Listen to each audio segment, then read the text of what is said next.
Good morning and welcome to Foot Locker's fourth quarter 2023 financial results conference call.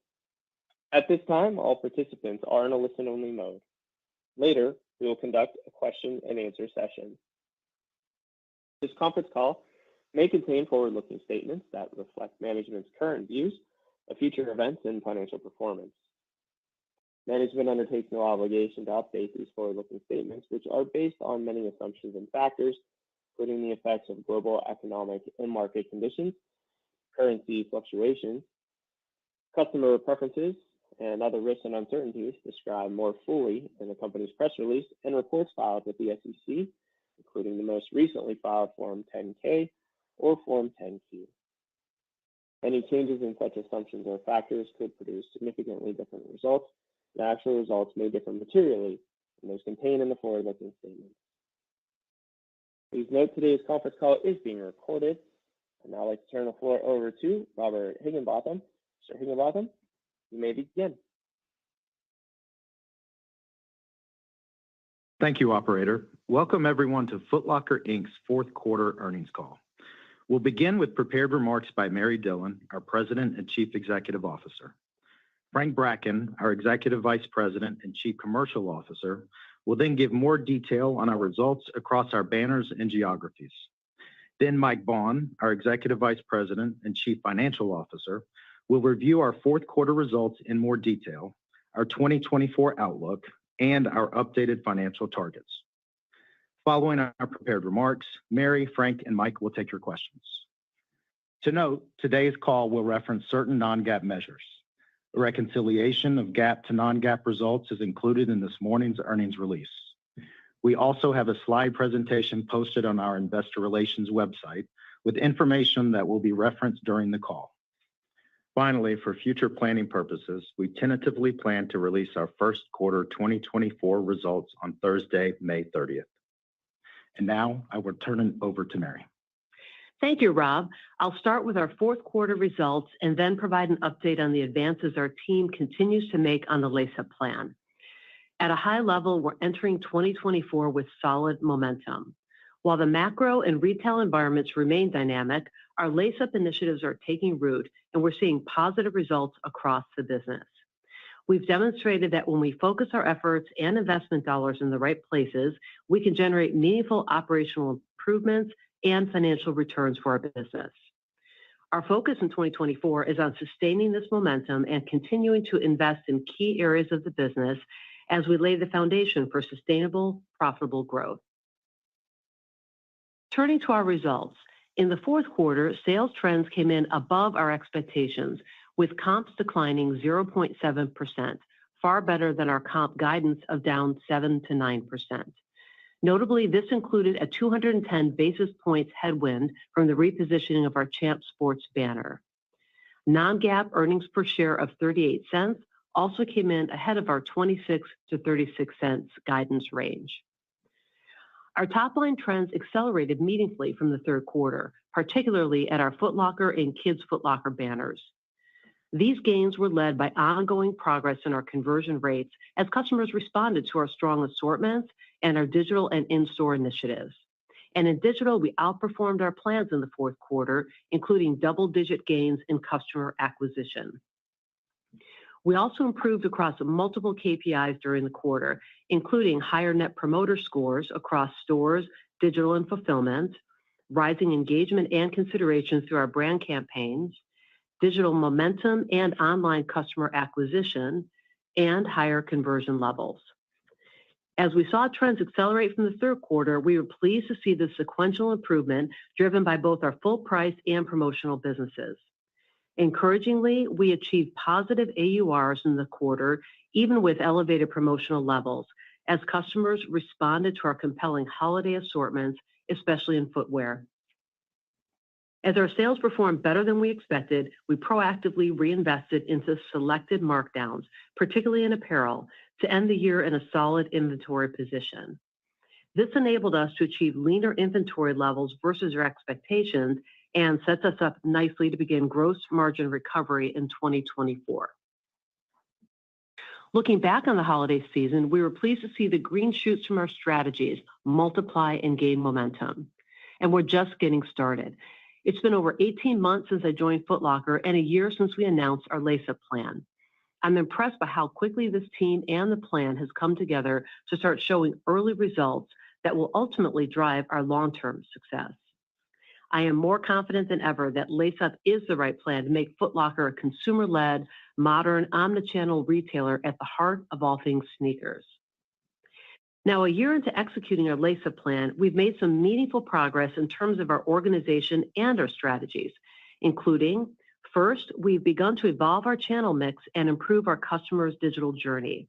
We've been pleased to see our digital channel build momentum through the year, exiting the fourth quarter with an 8.9% digital channel comp, excluding East Bay results from last year.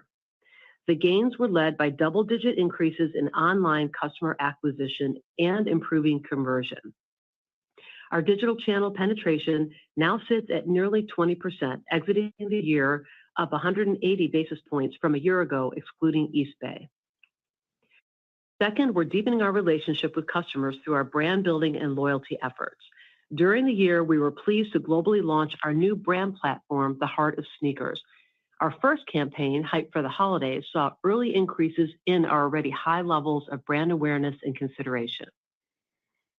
We kicked off our new FLX loyalty pilot launch in Canada to positive response and are excited to roll it out to the remainder of North America later this year. Third, we're strengthening our basketball leadership. We announced last fall our exciting return as an official league marketing partner of the NBA in the U.S. We will have a loud and proud presence at key NBA moments during this year. During NBA All-Star 2024, for example, we debuted, along with our partners at Nike and Jordan Brand, a breakthrough year-long basketball program called The Clinic. In our stores, we launched Home Court, our new basketball-focused experience, and are pleased with the initial results. Next, we continue to simplify our business. Our Lace Up plan is based on the framework of simplifying our business and investing to grow. In 2023, we wound down the Sidestep banner and Atmos presence in the U.S. In addition, we converted select Asian markets to a licensing model. These actions position us into 2024 and beyond for greater focus on our core banners and regions. Further, we've evolved our talent mix and organization structure. Since I've joined, we've made swift progress on assembling our executive leadership team, a winning combination of seasoned Foot Locker and category veterans, along with new executives with deep functional expertise, all working together with a winning, agile, and enterprise mindset. We also made changes to the structure of our merchant and buying teams, as well as our finance organization, to ensure inventory accountability and enhanced forecasting.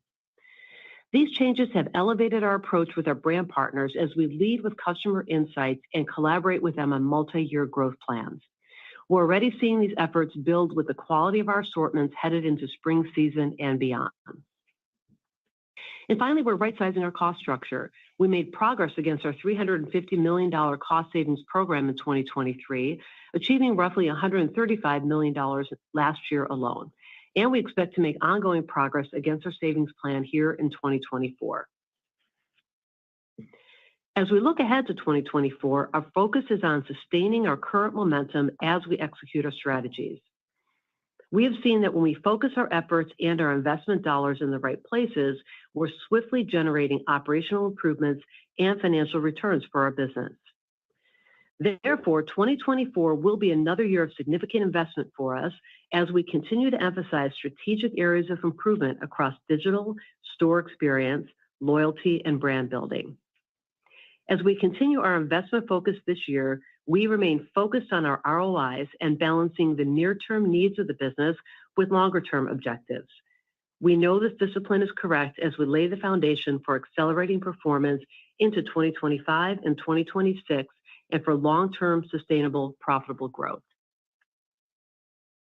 I'd like to now provide more details on what we achieved during the fourth quarter as part of our Lace Up plan.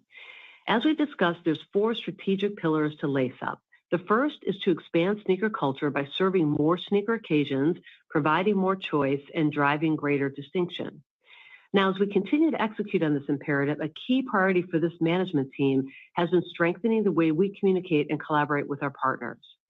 For example, last month we hosted our first ever partner summit, which was met with enthusiastic response. We shared insights about our Lace-Up progress and priorities, plans for enhanced data sharing designed to identify opportunities to mutually grow our businesses, and opportunities for multi-season marketing to help us collectively tell compelling brand stories across consumer segments. Our improved strategic planning is strengthening our brand partnerships, and as we build out our loyalty and CRM muscles, we look forward to what's ahead. We also recognize it's important to protect and win in our core, and that includes a healthy basketball business. That's why we are especially excited about strengthening our basketball leadership. We celebrated the NBA All-Star 2024 a few weeks ago with a 50,000 square foot interactive pop-up Foot Locker home court experience in downtown Indianapolis. Along with partners including Nike, Jordan Brand, Adidas, Puma, Converse, and Under Armour, we hosted the largest basketball activation in our history. In total, exciting activations and events from the weekend earned Foot Locker and our partners over 1 billion media impressions. These included events with athletes including Victor Wembanyama and Paolo Banchero. Additionally, we joined forces with Nike and Prime Video to host a private screening of Giannis Antetokounmpo's documentary, Giannis, The Marvelous Journey. We used the weekend to debut The Clinic, our first of its kind year-long program with the Nike and Jordan brands that will enable fans to interact with us in new and innovative ways. The Clinic will celebrate the culture of basketball through interactive activations, high-reach media, real-life basketball clinics, social media content, community events, and more, providing a unique way for fans to interact with these leading basketball brands. We kicked it off with our first NBA ad spot starring Nike's Kevin Durant and Jordan Brand's Jason Tatum, which is now airing on broadcast and social media channels and will continue throughout the NBA season. And in our stores, we launched our multi-branded basketball-focused Foot Locker home court experience this year and ended 2023 with just under 30 locations in key markets. We're very pleased with the initial results, including sales uplift and higher NPS in the stores with the home court. We'll accelerate our investment in this concept, targeting over 100 of these specialized experiences by 2026. Turning to our brands, let's start with our largest partner, Nike. We're excited to return to growth with them later this year as we focus on our core pillars of basketball, kids, and sneaker culture. In 2024, we'll look to celebrate key basketball moments with them through the Clinic, as well as throughout the year, including Air Max Day later this month. Turning to our brand diversification plans, sales from brands outside our biggest brand, Nike, increased to 40% in the fourth quarter of 23, up from 37% last year, as we grew our door counts with vendors such as Adidas, New Balance, On Running, Hoka, and UGG. A few highlights from the fourth quarter include New Balance, which is now our fourth biggest brand, grew again in excess of 100%, with strength across genders and franchises. The launch of our Anthony Edwards exclusive AE1 with Adidas, along with strong demand for on-trend terrace styles. Continued success with Puma and LaMelo's MB03, and momentum with UGG, particularly among our female consumers. Importantly, with the diversity of our brand mix now at our 40% target exiting the fourth quarter, we're planning for growth across all our partner segments in 2024 and beyond. Helping to drive distinction for Foot Locker, our exclusives penetration in the quarter was 15%, led by franchises such as Nike's Tuned Air, Puma and LaMelo's MB03, and with Adidas, the introduction of the AE1. As we refine our buying and merchandising team strategies under our new team structure, we now think an exclusives penetration closer to 20% is appropriate for our business, rather than our prior 2026 target of 25%. This reflects our belief that putting our shelf space and inventory dollars behind fewer but bigger exclusive franchises with powerful marketing and storytelling will better support us in expanding sneaker culture. The second pillar of Lace Up is power up the portfolio, which means transforming our real estate footprint and creating clearer lanes for our banners. On real estate transformation, we're thrilled to be launching our first store of the future next month in Willowbrook, New Jersey, with 3 more planned later this year. These immersive retail experiences bring to life a unique, differentiated store environment with powerful brand storytelling and informed by our customer insights. Elements from these stores will be applied to our 2025 openings and beyond. While we're excited about our stores of the future, we know we need to focus on our stores of the now, and that means taking a closer look at our existing fleet. In the back half of 2023, we piloted nearly 100 refreshes of select Foot Locker and Kids Foot Locker doors with enhanced merchandising, branding, and fixturing. Early results have been very encouraging on both a productivity and margin basis. As a result, we're accelerating this refresh work to create a more consistent and elevated brand experience globally across approximately 2/3 of our global Foot Locker and Kids Foot Locker doors over the next few years. We also continue to make progress rolling out our new formats, which now represent 16% of our global footage, up from 11% last year, and moving further towards our 2026 target of 20%. Additionally, we're making strides in our shift to off-mall. Penetration reached 39% of North America's square footage, up 5 points from a year ago, and closer to our goal of 50% by 2026. Within simplifying and creating distinct lanes, our repositioning of Champs Sports continues to take hold. Comps declined 10.4% in the fourth quarter, far better than the Q1 through Q3 trend, as our new emphasis on the active athlete consumer started to resonate. In the quarter, the team accelerated real estate efforts by further rationalizing the store base with roughly 70 Champs stores closures, while at the same time investing in the ongoing fleet through nearly 200 merchandising resets. Now headed into 2024, we're targeting roughly 40 store closures, including 15 in the first half. With a more distinct store experience and an even sharper viewpoint on our assortment buys into spring and summer, we remain optimistic about Champs Sports' potential in the marketplace. Our third pillar is deepen our relationship with our customers, which is focused on building brand equity, reaching a broader set of customers, and enhancing our loyalty program and overall CRM capabilities. On building brand equity, in November, we launched our exciting new global platform, The Heart of Sneakers, as our uniting vision for the Foot Locker brand. Our first campaign, Hype for the Holidays, earned over 2 billion media impressions, and we're particularly excited to see views and engagement on our social media channels surpass our expectations. 2023 made clear that by investing in our brand and top-of-the-funnel marketing efforts, we're driving greater consideration, brand awareness, and customer acquisition at strong incremental returns. Underscoring this progress, our online customer acquisition again grew strong double digits in North America in the fourth quarter and helped fuel our digital outperformance. This work is giving us the confidence to increase our marketing and brand building spend in 2024. This will include a campaign focused on a more fashion-forward female customer launching next month and a new brand platform for our Champs Sports banner planned for later this year. Turning to loyalty, 21% of our sales in the fourth quarter were through our currently loyalty program, similar to last year, ahead of us rolling out our enhanced program.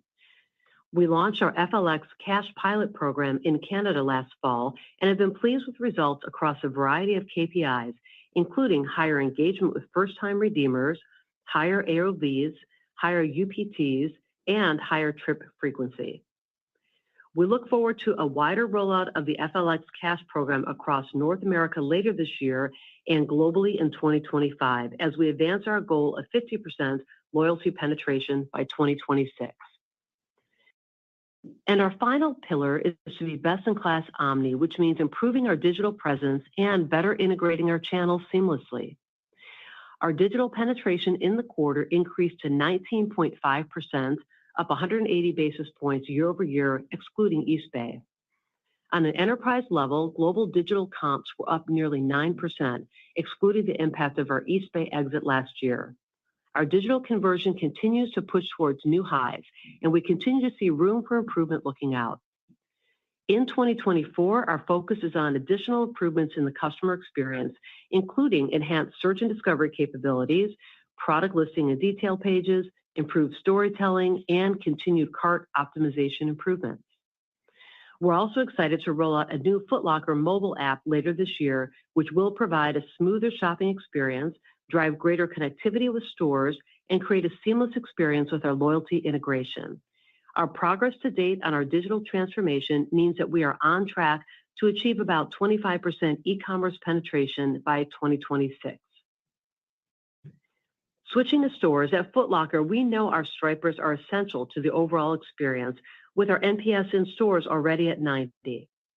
In the third quarter, we launched a global collection of new training and tools focused on driving advanced omni-selling behaviors, designed to ensure that we meet our customers' needs every time. 1 quarter into the program, we've already seen improvements with in-store conversion levels, omnichannel orders, and AOVs. We're continuing to build on this program in the first quarter to further enhance the overall customer experience. To sum up, I'm confident we're evolving Foot Locker to become the go-to destination for discovering and buying all things sneakers globally. Our strategies are continuing to point us in the right direction. As we continue our investment focus areas in 2024, we're on the path towards driving sustainable and profitable long-term growth and shareholder value. Now let me hand it over to Frank to provide more details on our category and banner performance. Thank you, Mary, and good morning, everyone. Starting with fourth quarter performance, by category, footwear comped positive low single digits, an improvement from negative high single digits last quarter.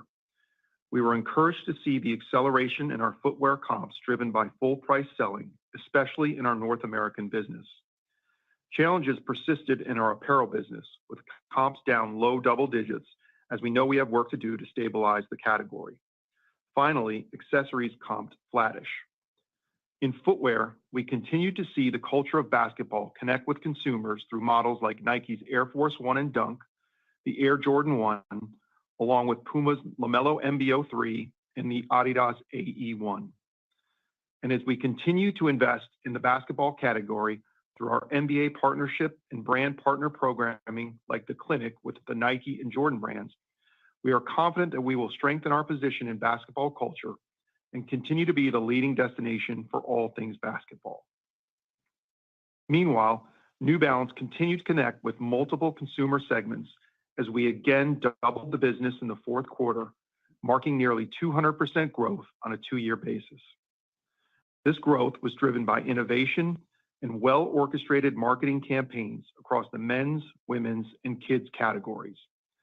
And we're excited about building on this momentum into 2024 as we grow our door base in women's and kids and continue to more deeply connect the New Balance brand with a new generation of sneaker mavens and fashion-forward consumers. We also continue to see momentum with the Adidas Terrace trend. We saw strong sell-throughs of key silhouettes such as the Samba, Gazelle, and Campus as our inventory and in-stock positions improve throughout the quarter. Our investment in these Adidas franchises will continue to drive growth into 2024 as we elevate the in-store presentation and connect with consumers in our spring trend campaign and our back-to-school messaging. On the lifestyle front, UGG played a meaningful role in our business this holiday. With must-have styles such as the Tasman and Ultra Mini, UGG was one of the most in-demand footwear brands, especially for our fashion-forward expressionists, led by the teen girl consumer. We also continue to see consumers gravitate towards new ideas in the running category, led by brands such as On, Hoka, and Asics. We will continue to scale these brands through door expansion and allocation increases, as well as connecting them to our consumers through integrated marketing campaigns. And we are especially pleased to introduce the Hoka brand to kids earlier this quarter at our Kids Foot Locker and Foot Locker banners. We are very confident that we will continue to make progress as a best-in-class retailer to all of our brand partners.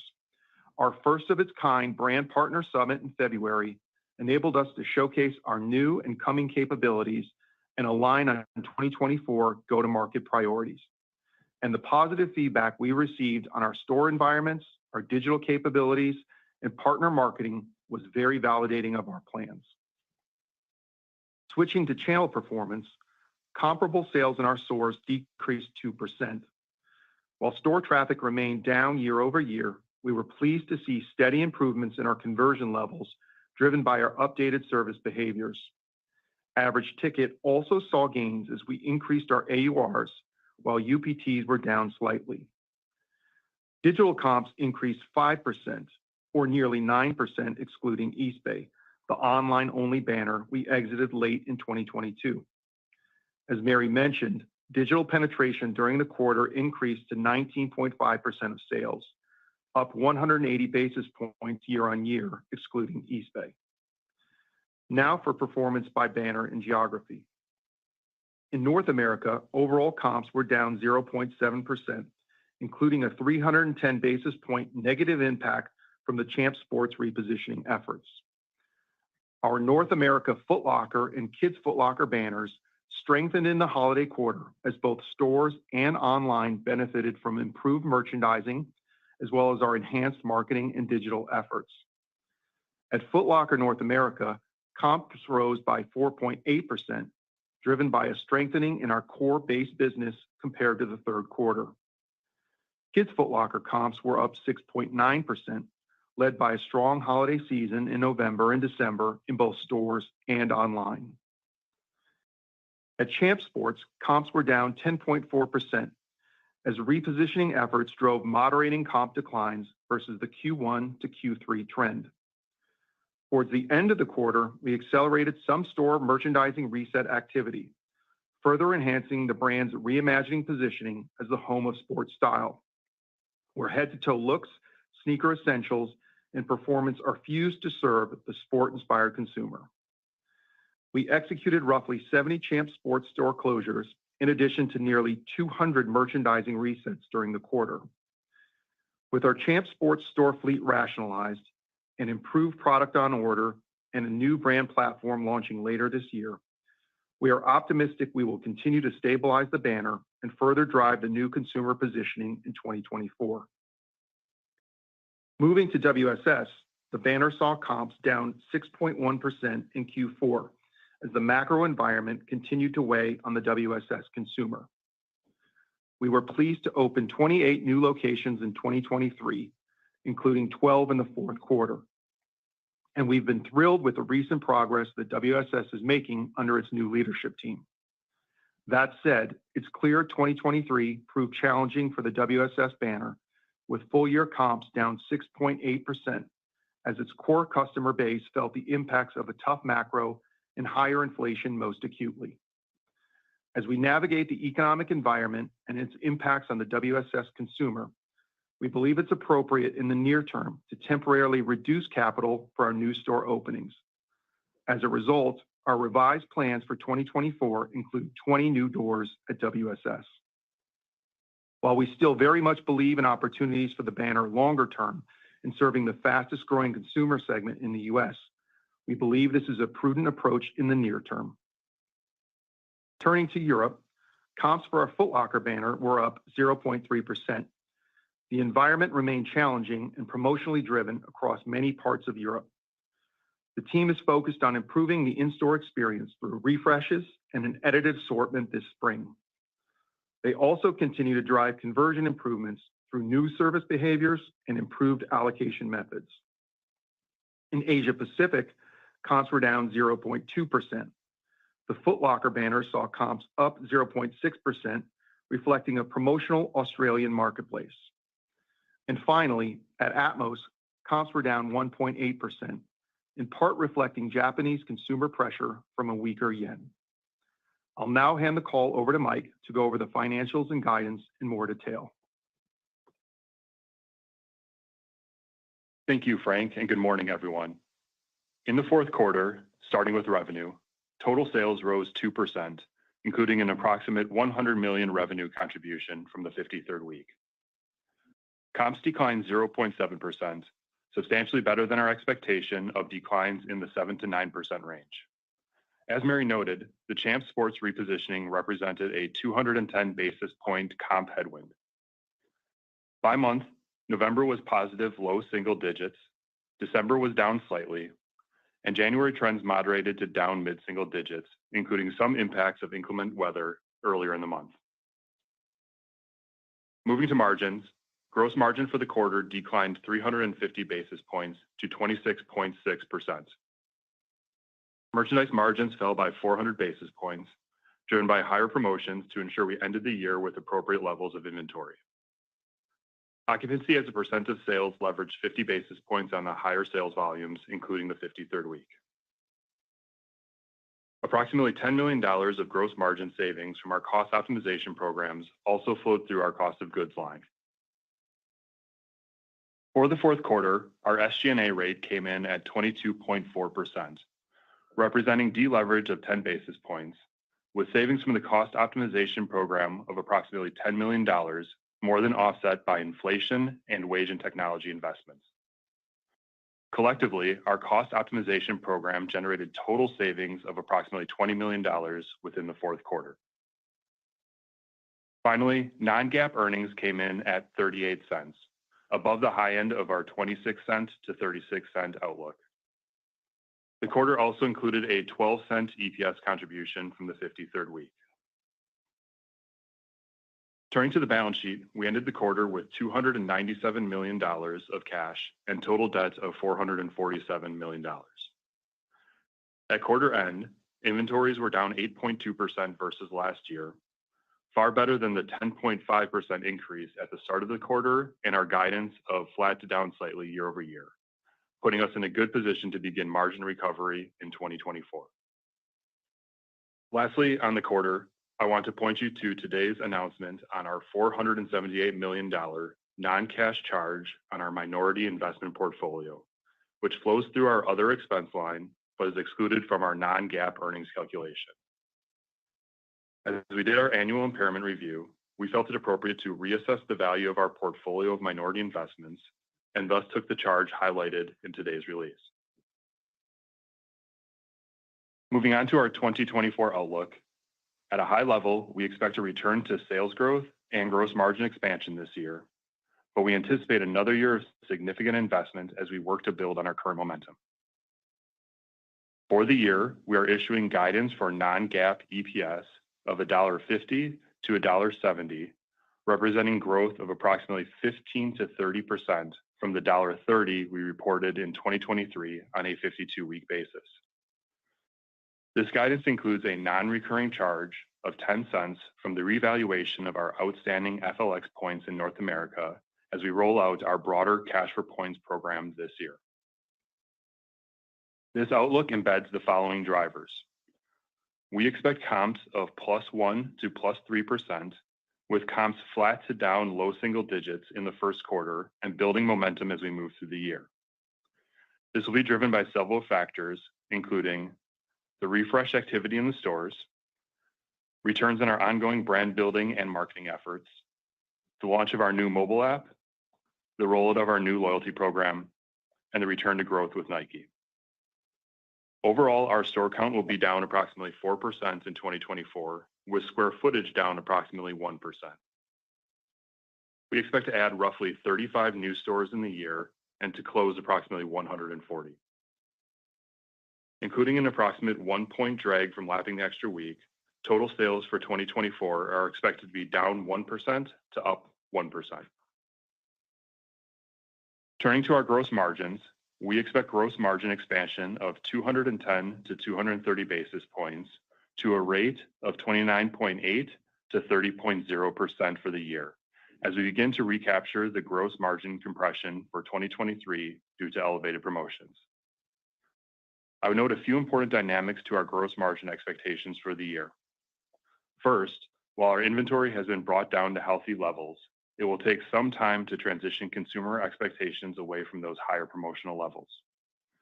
We therefore expect to see ongoing merch margin pressure through the first quarter, but improving as we move through the year. Second, the rollout of our enhanced loyalty program will impact our gross margins in the following ways. During the second quarter, as we roll out our enhanced FLX loyalty program, we will take an approximate $15 million charge to convert our existing member points to the new program. This new program provides our members with more value for the points that they have already earned. Next, as the new loyalty program ramps in the back half, we expect to see a modest gross margin drag as points are initially accrued, though we anticipate the program to be gross margin rate neutral and gross profit dollar accretive over time. On SG&A, we expect deleverage between 170 and 190 basis points to a rate of 24.4% to 24.6%, driven by our ongoing investments in technology, digital, and brand building, as well as a return to more normalized levels of incentive compensation. Our plans include ongoing progress in our cost optimization plans, including an additional $80 million in cost savings targeted this year.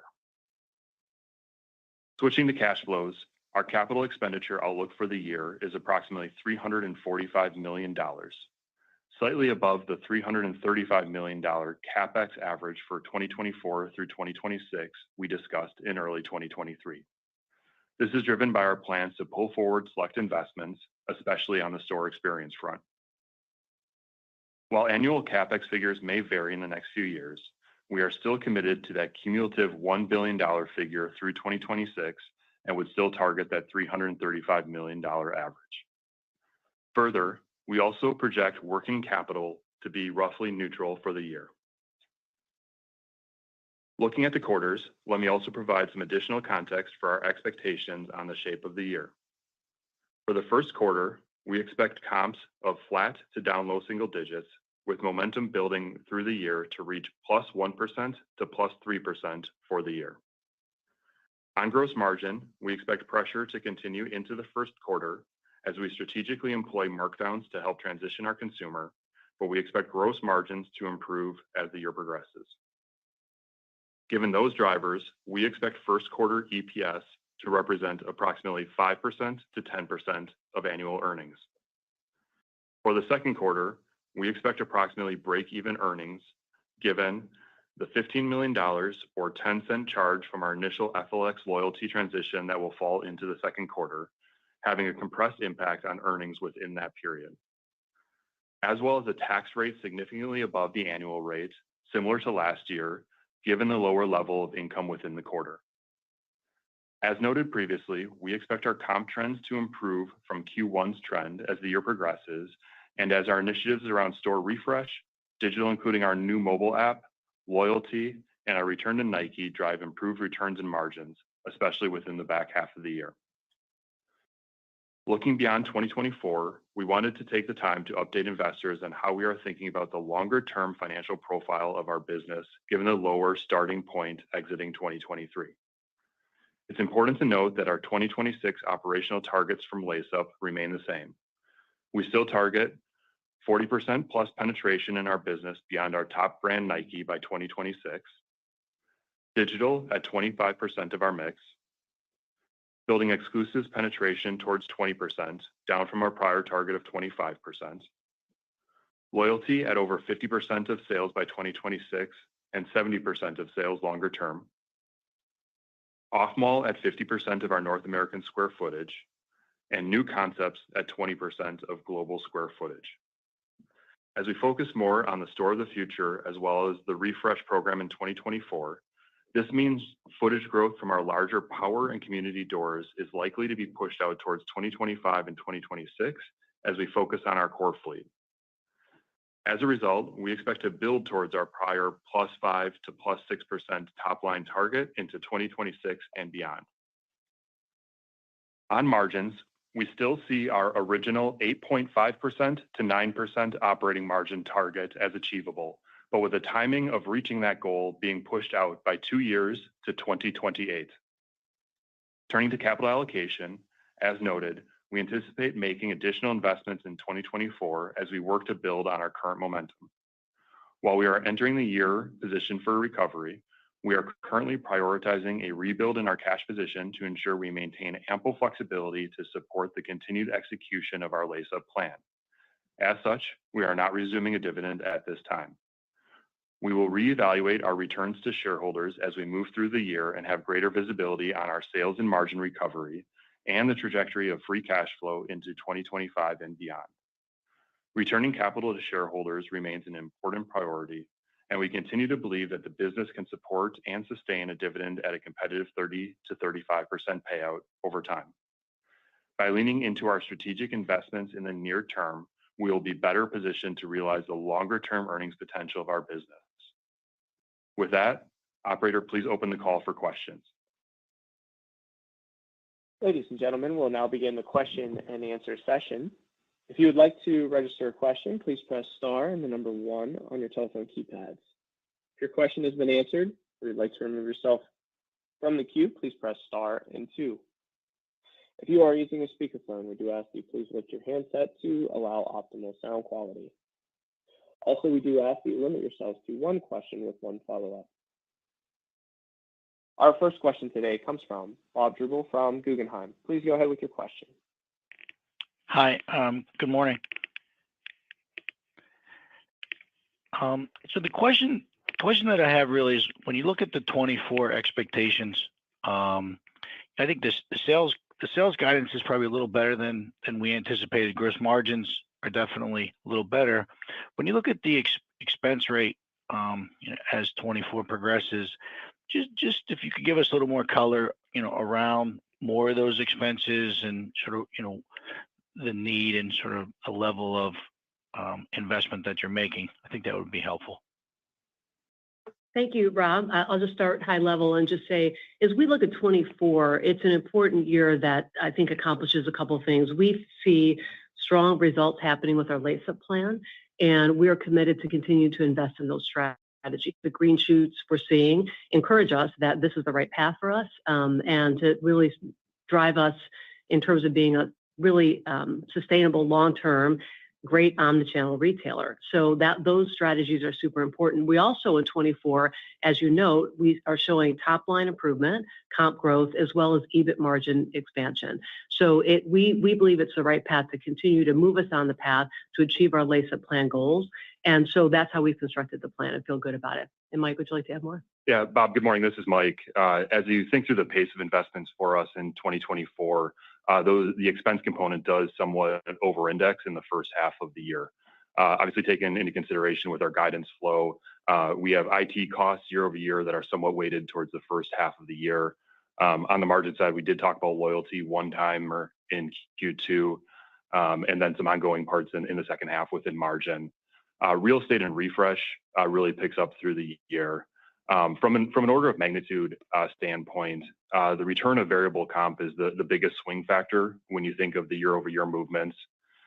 Beyond that, our marketing and brand building investments and technology investments combined add something similar. The next overall piece is those loyalty costs, inclusive of the one-time piece. And then finally, general labor inflation and the expense component of our refresh activity round out from an order of magnitude perspective our investments. Great. Thank you. Our next question comes from Michael Binetti from Evercore ISI. Please go ahead with your question. Hey, thanks for taking our questions here. Congrats on the nice comp in the quarter there. Mike, I guess maybe I'll just follow that one unpack that SG&A a little further. I think last year, if we look at it with a little bit of detail on a per foot basis, SG&A ended the year maybe 4 to 6% lower than what you had initially guided. So I guess the bigger picture point is you showed good ability to flex that lower when sales came in, actualized a little differently than you'd hoped, I guess. Can you speak to where there may be flexibility in the SG&A plan this year? Do you have, like a mid-single digit ability to flex that wiggle room or push investments out if the sales trend comes in lower? Would you opt to pull forward investments if the sales trend comes in a little higher than you thought? Yeah, Michael, great question. I think from our standpoint, hopefully we've shown you the discipline that when we do have movement in our sales off of our plan, that we will flex our expenses appropriately. And we do have some movement within there that we can achieve. We're obviously very focused on our cost optimization program, and you'll continue to see us make progress in there. I think the thing that we do want to call out, though, is that 2024 is a year where we will continue to make the appropriate investments. And again, making those investments, there is an SG&A component to it that we feel is a really prudent investment to be making this year to allow us to accelerate our performance going into 2025 and 2026. So again, we will have a flex point within our SG&A, and we will adjust accordingly as we see trends in the business change, but also want to make sure that we're focused on making the right investments for the long term. Okay, thanks a lot for all the details, Ted. Our next question comes from Cristina Fernandez from TAG. Please go ahead with your question. Yeah, good morning. Thanks for the question. I wanted to ask about the positive comp for this year. What's underpinning that from an industry perspective? Did you see better product innovation, inventories cleaner across the marketplace. So how much is the industry itself getting better versus some of the company-specific initiatives you have in place? Yeah, so, I feel this is one of the things we feel very good about is that we can see a direct path between our conversion improvements and the strategies that we've been implementing in our LACEP plan. So, for example, digital, our conversions at an all-time high, and that's driven by improvements that we have specifically made as it relates to how we operate our digital strategies. Our store conversion, omni order traffic, omni average order volume, all up, and we can see that directly tracking with things that we're doing in terms of omni-selling behaviors in our stores, as well as our merchants doing a great job on assortment. So we feel that a lot of the top line was really driven by strategies that we're beginning to see the green shoots from. In addition, certainly the industry was promotional in the fourth quarter, especially around holiday, as were we. And, but the fact that we had positive AURs demonstrated that, our customer was willing to pay full price for items as well. So I think it's a real balance of promotion that we think is appropriate for what was required in the quarter, as well as, taking control of our destiny with our own strategies. As we saw our demand continue to be strong in the quarter, we did take the opportunity to get more aggressive on taking markdowns in areas that we were more challenged from an inventory perspective, especially apparel. And that is a great outcome for us that we ended with inventory down 8% for the quarter. And then a follow-up question on the gross margin outlook for 2024. Could you break down how much it's the merchandise margin recovery versus other factors that are helping drive that improvement? Yeah, this is Mike. So, obviously we're planning a margin recapture of 210 to 230 basis points. Coming out of this year where we and the industry leaned into promotions in recent quarters, Mary just alluded to the, appropriate steps that we took to improve our inventory position. Really wanted to call out that they were both proactive and surgical in nature, really leaving us with the inventory position we were looking for in both terms of quality and volume of that inventory. Even with that healthier inventory level, though, we aren't modeling a full recapture of the promotional activity in 2023. We know that moving the consumer off of higher promotions will take some time. That's why we're calling out that in Q1, we do expect to see some ongoing year-over-year pressure. We do expect that to improve through the year. A couple of the nuances that we've highlighted is that FLX rollout has the $15 million one-time impact in Q2. And then, as the new program ramps in the back half, we do expect a modest drag on initial accruals. And I do expect that program to be both rate neutral and margin dollar accretive over time. For the year, shrink within there, we expect to be relatively neutral year over year. As you think through the 2024 gross margin build directly, of the 220 basis point midpoints, about 200 basis points of it, or a little more than that, 220 is we expect to recapture about 75% of the promotional activity that we experienced within the year. That FLX hit is about a 20 basis point offset within there. And then occupancy, we expect to be about a 20 basis point help to us. We do lose a little bit from the extra week, but we'll gain a little bit on the low single digit sales comp and the cost savings initiatives that we have in place. Thank you. Our next question comes from Janine Stichter from BTIG. Please go ahead with your question. Hi, good morning. Wanted to ask about your plans to drive exclusives to 20% from the 25% previously. What have been some of the learnings there that are causing you to change this target? And just how should we think about the relationship between exclusives and your susceptibility to the broader promotional environment? Thank you. Good morning. Thanks for the question. This is Frank. Yeah, so it really, the change in the target was predicated on some of the learnings from 2023. As we embarked on our store refresh program, we looked at space and SKU capacity, and then also just the productivity of SKUs and categories, and determined that sometimes more isn't always more in all cases. And so what we really want to do is focus in on bigger and better stories and make sure that we've got the in-store and digital capacity to tell those stories, the marketing investment behind it, and then give them a little bit more room to breathe with the consumer. So that was some of the key learnings that informed that change in the target long term. I will tell you, though, that we're very pleased with the composition results of our exclusive programs in 23 and then what we have on our on order and on the programming calendar for 2024. We continue to work very hard as we broaden our consumer and our brand portfolio with all of our partners. Our positions in basketball are only strengthening in 2024, but we're also bringing to market some really powerful kids-focused ideas for our KFL and our North America banners specifically, so feel great about that. And then the other thing is that the learnings about how we tag and market the exclusivity, I think we can do a little bit better job, again, by being a little more discerning in what's programmed on the calendar. Great. And then just to follow up, as you think about the 28 target of an 8.5% to 9% operating margin, what are some of the guideposts that we should think about? And to clarify your comments about the reacceleration in square footage growth in 26, should that be the year when we really start to see margins ramping towards that target? Thank you.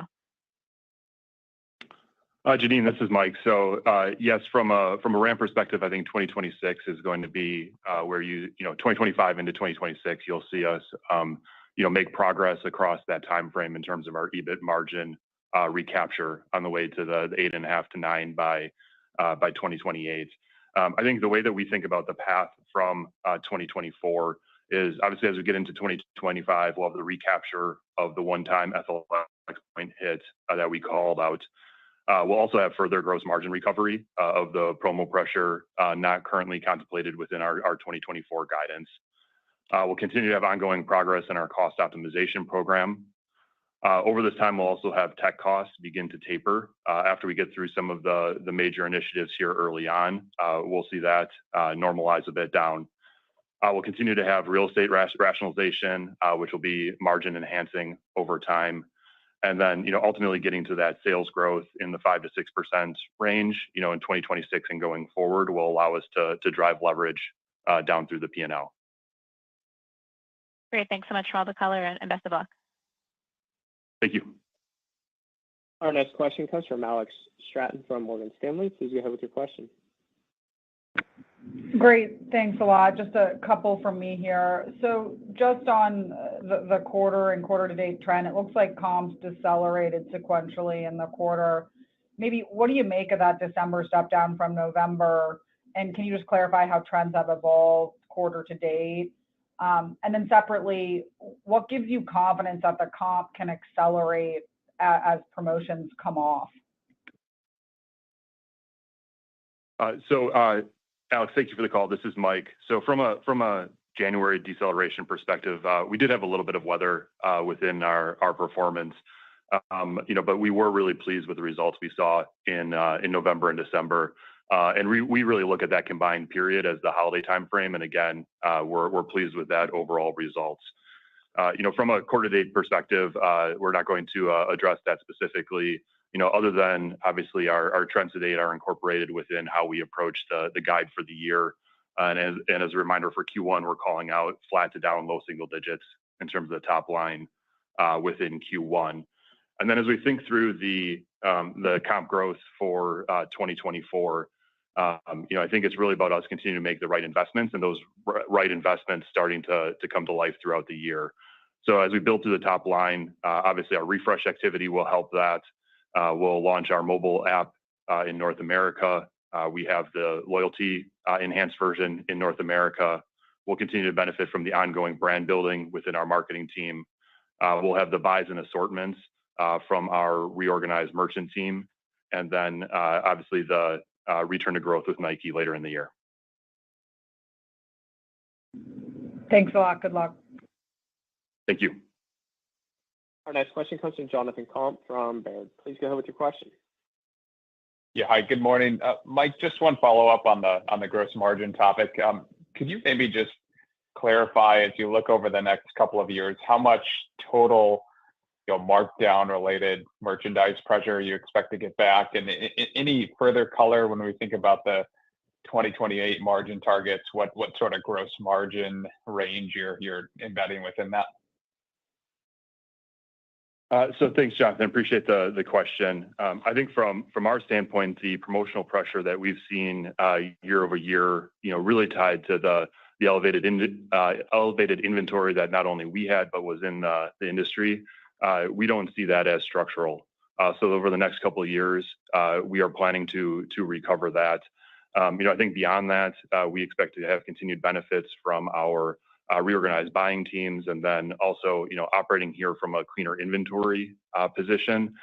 We expect to be able to maintain that and then improve our turn over time. I think in 2023, we turned at 2.6 or 2.7 from a cost standpoint, and we expect to be able to work that up to 3 over time. In terms of the exact components within the P&L in 2028, that's not something that we're going to comment on at this time, but we're definitely expect to be able to continue to drive healthy margins that allow us to get to that 8.5% to 9% EBIT. Understood. Appreciate that. And maybe one broader follow-up just on the integration with brands and specifically Nike. I'm curious just to hear more about the evolution with the marketing partnership with Nike here and how we should view that in context. I know the discussion is returning to growth with Nike. I think that's maybe a couple quarters behind the original target in terms of timing. So just thoughts on that return to growth, the timing and the visibility in conjunction with the new partnership here. Thank you.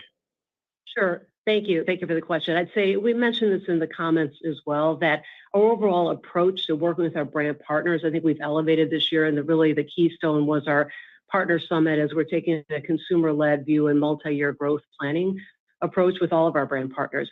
It's important to note our partnership with Nike is strong. And I think that, for sure, the areas that we really align around are basketball, kids, and sneaker culture, especially with the fact that we have a younger, multicultural consumer that we bring to the party. And so, a perfect example of how we're working together is the activation we just did with them over the All-Star 2024 weekend in Indy, and the launch of something called The Clinic, which is a Foot Locker, Nike, Jordan brand sponsored year-long event that will have activations in communities, social media, as well as a piece of advertising that's running right now in the NBA with Kevin Durant and Jason Tatum. So we're very excited to work together with Nike to really elevate basketball culture, sneaker culture. And we expect to return to growth with Nike on an allocation basis later in this year during the holiday quarter.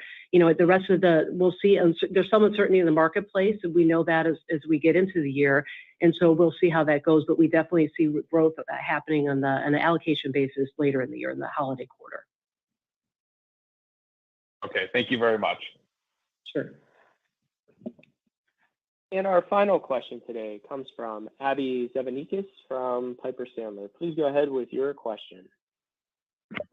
Great. Thanks so much for taking my question. Is there just any color you can give on, what you're contemplating in the full year guide for, specifically in North America, Foot Locker Kids versus Champs and WSS in terms of comps? Thank you. Thanks, Abby. From this standpoint, not going to comment on the banner specific comps that we're planning through the year. I think, we were pleased that in Q4, several of our banners obviously outperformed our expectations to lead to the health. So we think we have momentum really across the portfolio. Within there, obviously, WSS was a little softer. I think we're pleased with what the management team there is doing to stabilize that going into the next year. Okay, and then just a follow-up on digital. Can you talk about what exactly led the comps there in the fourth quarter? Was it anything to do with higher, launch product versus the prior year, or anything you're doing on a marketing side that you think led to that? Thank you.